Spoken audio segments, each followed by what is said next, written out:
Hey, feeling good, like I should. When in dark, I walk around the neighborhood, feeling blessed.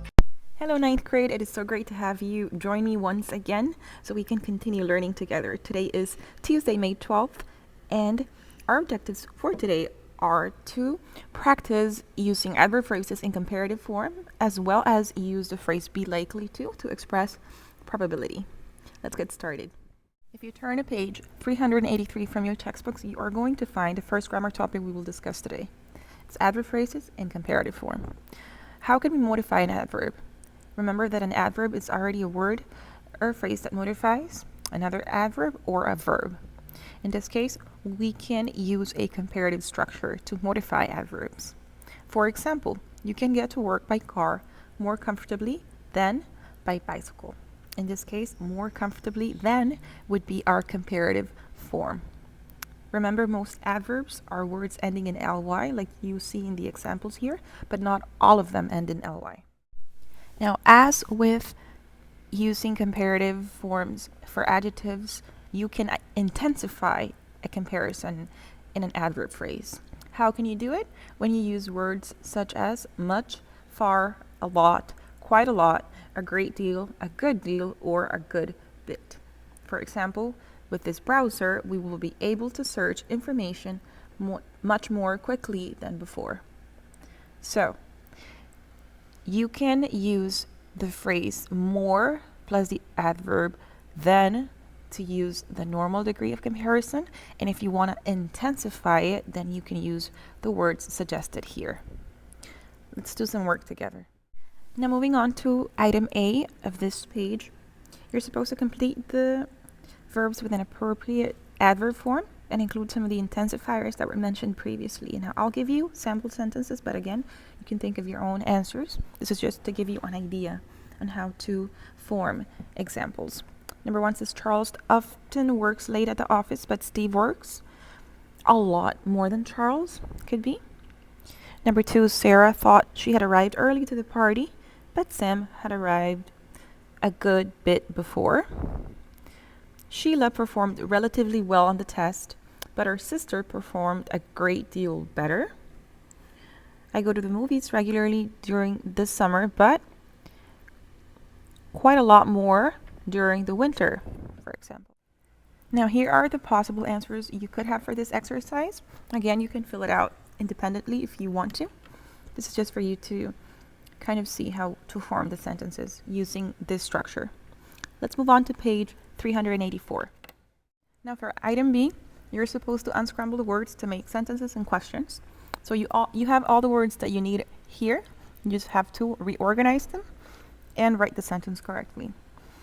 And then for item C, you're supposed to write 3 sentences of your own using adverb phrases of comparison and intensifiers, which were the words we mentioned before. I'm going to let you give this a try on your own, and then I'll discuss item B with you. Number 3 should be, she listened far more carefully the second time. And number 4 should be, Mark played a great deal better than he did 2 weeks ago. Now, here are the corrected sentences. Please take note and fix any mistakes you may have. Let's move on. Now, on the bottom of page 384, you will see the second topic we were going to go over today, which is be likely to express probability. Now, when we say something is likely to happen, we mean that there is a high chance that that will happen. When we say that it's unlikely to happen, then that means there's not a lot of probability that will be a reality in the future. So, for example, smokers are more likely to develop lung cancer compared to non-smokers. That means they have a bigger chance of developing lung cancer. And John is unlikely to finish his work tomorrow. That means he probably will not finish his work tomorrow. Moving on to item A on page 385. Let's try to complete this together. We're supposed to rewrite each sentence using the expressions be likely to and be unlikely to, plus the verbs in infinitive form. Now remember, verbs in infinitive refer to verbs that have not been conjugated yet, so they are just there in its raw form. Number 1 says social networks will probably exist in the future. Now our verb is exist. We know that that's the verb we're going to use in infinitive form. And it says they will probably exist, so that would be positive, in a positive way. So you would say social networks are likely to exist in the future. Number 2 says paper books will probably disappear. Again, we have a sentence in positive form, so it would say paper books are likely to disappear. Number 3 says most people will probably do their shopping online.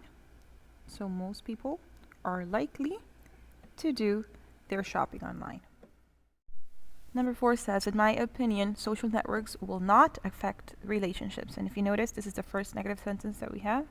Therefore, we should say social networks are unlikely to affect relationships. Number 5, half of the courses in college will probably be online. That should be half of the courses in college are likely to be online. So this is what your answers should look like. Please verify that everything is correct, and if not, please fix your mistakes. Now I'd like to ask you to please complete items B and C of this page, just so you can continue practicing. There's no need to send pictures.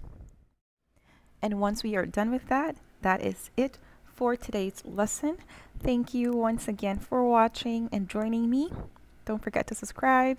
I'll talk to you tomorrow. Bye. Hey, feeling good, like I should. When in darker